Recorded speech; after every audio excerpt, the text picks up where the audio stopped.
That's it. Here, here. Yeah, thank you so much for that. So coming up next is our raising the glass, a toast. So if all of you, and hopefully we don't crash Zoom, could turn on your cameras so we can see everybody as the community we are. We might not be able to fit all 111 people in one frame, but uh, damn it, we'll try. Um, yeah, so if you have a glass around, a mug around, please raise it. Eric was an incredible scientist, an incredible human being. He was loved by family, friends, and colleagues. He will be missed. Cheers. Oh, there's a lot of people. If people can keep their glass up, I'm trying to I'm trying to make a picture of everyone. You're too many. Oh, this is great. This is fantastic. No, but this is wonderful. We're seeing 110 participants right now. So, this is really amazing. Yep. It goes to show you how important he was. I'm not there yet. Hold on a little bit. Yeah. Okay. Yeah. Thanks. It's up. Great. Wonderful. Okay. So now we're going to move on to our open mic session. We'll extend this as need be, but we do need to start the next batch of talks coming up sometime soon, at least. So to start off the open mics, we had a couple people reach out to us ahead of time, and so I will go ahead and open up the floor to Allison Smith. So if you're ready, go ahead and take it away. Hi, everyone. Thank you for this opportunity to speak about Eric. We've been listening to these great stories from the field and lab and in the Illinois State Museum, where he spent so much time and energy. I would like to add that he also gave enormous attention to AMQA and to the U.S. National Committee on INQA. AMQA was a great favorite of his. As we all know, he loved everything about that biennial meeting. Many of us can recall the huge amounts of fun on those AMQA field trips when he was along. They were just so much fun. For me, I think one of the standouts was the AMQA Laramie meeting. And that's simply because Eric was just singing cowboy ballads as we jolted our way in an old school bus from site to site in the snowy mountains. And who knew that he knew so many cowboy ballads? Of course, his tremendous pleasure, we will never forget, at his receiving the AMQA Distinguished Career Award in Santa Fe in 2016. I met Eric in 1987 when he was visiting Tom Webb and where I was just starting my doctoral work in Tom's lab. Actually, Eric and I, and as I've just learned, Sherry, overlapped a bit in time at Cambridge, about 200 yards from each other in different buildings, botany and archaeology in this case, but we never met. In 1987, Eric was working with Tom on the North American Pollen Database, and we saw him a lot over the next few years. He was always encouraging and enthusiastic about all of our research and could always make connections from one field to another, from one data set to another, across space, across time, and subject. What I eventually realized was that Eric was a polymath. And the best definition of that is still the first one laid out in the 17th century, which is having knowledge of various matters drawn from all kinds of studies, ranging freely through all the fields of the disciplines, as far as the human mind with unwearied industry is able to pursue them. Well, that was Eric. An example for me that comes to mind is a conversation we had in Sweden, I think in 2009, when we were at a Neotoma workshop in Umeå. We were just, how things were with Eric. We would just be talking about one thing and another. And we got onto the topic of the possibility of using Holocene pollen maps of tree types in Europe to trace the likely roots of the Indo-European language spread based on what was known of Proto-Indo-European tree names. There was a book by Paul Friedrich back in 1970 on that topic, but he didn't have enough pollen data to really complete the study. And Eric speculated that there was enough data now, that this could actually be done now. And he kind of sat back and laid it all out for us in this amazing conversation. It was just a little moment, but it showed his mind sparkling like diamonds as he took up an interesting but obscure problem and made all the connections. And I would like us to remember that he had that ability to really see interesting problems, all the connections to them, and how those problems could be solved.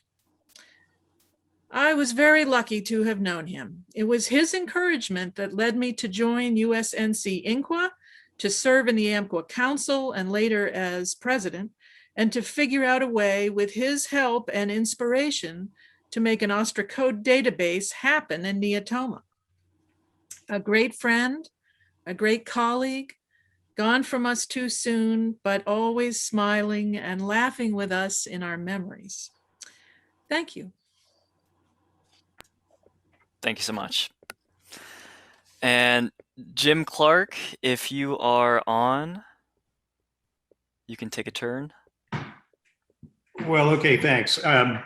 Yeah, I guess Jack asked me to say a few words just because Eric and I worked together for quite a while, all through the 90s.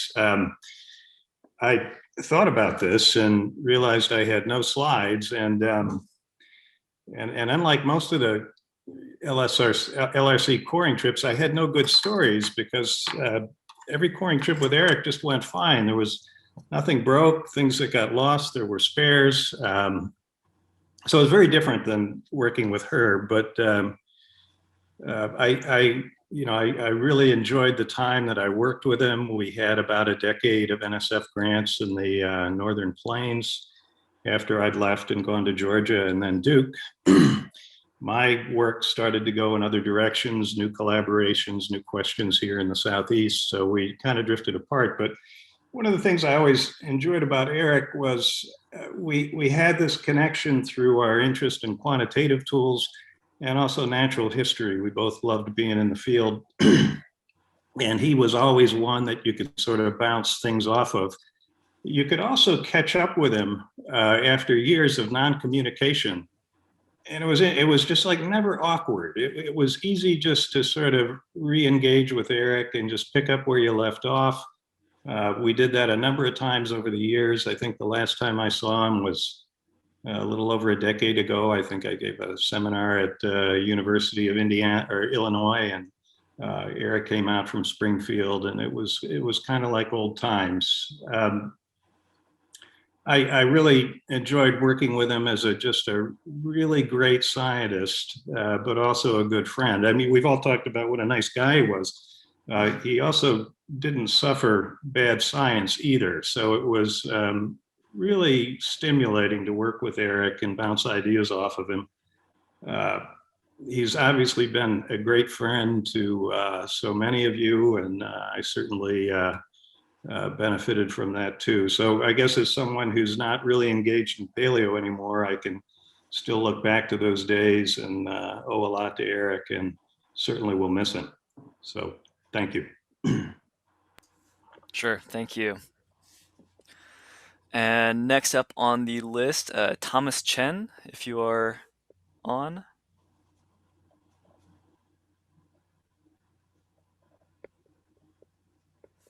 One more call for Thomas Chen. All right, well, Alan, if I see you're sitting back down, if you're free and willing. Oh, you need to unmute yourself first.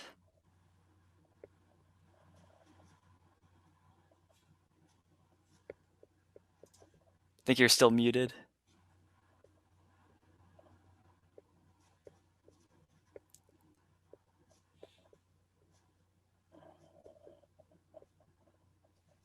How's that? Beautiful, thank you.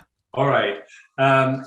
Yeah, Alan Ashworth from North Dakota State University. And first of all, Suzette, Buzz, and Jack, thanks for putting this on. I've really enjoyed all the presentations this morning. This has been quite wonderful. And there were things, lots of things came out of it that I didn't know about Eric. And it just sort of enhances my whole image of who this man was. I did know him for a couple of decades, and I worked with him in a lot of different contexts. Most recently, it was Eric and Ross Graham who involved me in Neotoma, and that's been a joy to work with them on that. First and foremost to me, though, is when we were in the field together, was that there'd be a little flower flowering somewhere, and Eric would stop, bend down, and then he would spend quite a bit of time just trying to identify that flower. So I always had this feeling that first and foremost, Eric was a botanist, but we all know that he made pioneering contributions in lots of other areas. So the idea of him being this polymath that Alison spoke to, I think is exactly right. So he made these major contributions, but also to me, he was the nicest, most decent person I have ever met. He was incredibly helpful. And many of you may have experienced trying to work with Tilia as the interface for Neotoma. And you'll know it's not so easy, and you get questions. And I know that I had lots of questions, and I know I was repeating the same questions to Eric. And yet always Eric would answer the questions, or he would call me later with an answer to a question. And he was so patient in the way that he dealt with me, even though I knew that I was feeling guilty that I was taking his time because I'd asked the same questions before. The other thing is that in these different contexts I work with Eric, and a lot of people have alluded to this, Eric loved to have a beer, and then he loved to tell stories.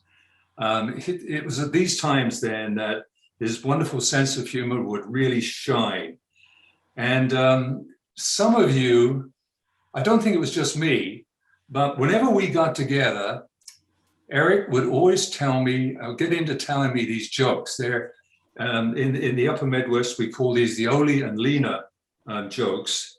And I just can't remember a time when Eric did not tell me a joke. If you know the format of these jokes, they are told with an exaggerated Scandinavian accent, which Eric had perfected. And they poke fun at one of the main European ethnic groups to populate the prairies of the Dakotas and Minnesota. Scandinavians, but more specifically Norwegians. And if you travel through the region today in Minnesota and you go to rural events in the Dakotas, you can still hear that accent in the farmers of the region. And Eric had got this down to a T. Anyway, one of the jokes that Eric must have told me half a dozen times was one that involved, and if you don't mind, I'll just try to share this joke with you. I'll probably screw it up because I'm not super great at this, but it involved Lena and Ole and Lena, and they'd been married a long time. And in this particular circumstance, Lena passes away, and she's met at the gates of the pearly gates. She's there met by St. Peter, who informs Lena that in order to gain access to heaven, she has to pass a test. What's the test? Asked Lena. Well, Lena, you need to spell the word love. Lena tells St. Peter, that's easy. L-U-V. Okay, St. Peter says, come on in. 2 years later, Ole dies. St. Peter is busy on the day he is expected to arrive at the pearly gates and asks Lena to accept her lifetime partner into heaven, reminding her not to forget to administer the test. Ole arrives and is surprised that Lena is there to greet him. He's in fact over the moon at this prospect. Oh, Lena, this is wonderful that we can be together again. Lena responds, "Not so fast, Dolly. In order to get in, you need to pass a test." "What's the test?" asked Dolly. "The test is that you have to spell a word." "What's the word, Lena?" To which she responds, "Constantinople." Eric loved these jokes. He just loved telling these jokes all of the time. And I think humor was a major part of Eric's life. And it gave a bonding to us when we would meet and share these over a beer. Now, final comment in here. It's been incredibly difficult for me to comprehend Eric's passing. So I can only guess how difficult this must be to continue to be for Jane, Maria, and the family. I now realize that there are very few people in life whose very essence enriches your own. And Eric was one of those people for me. Thank you.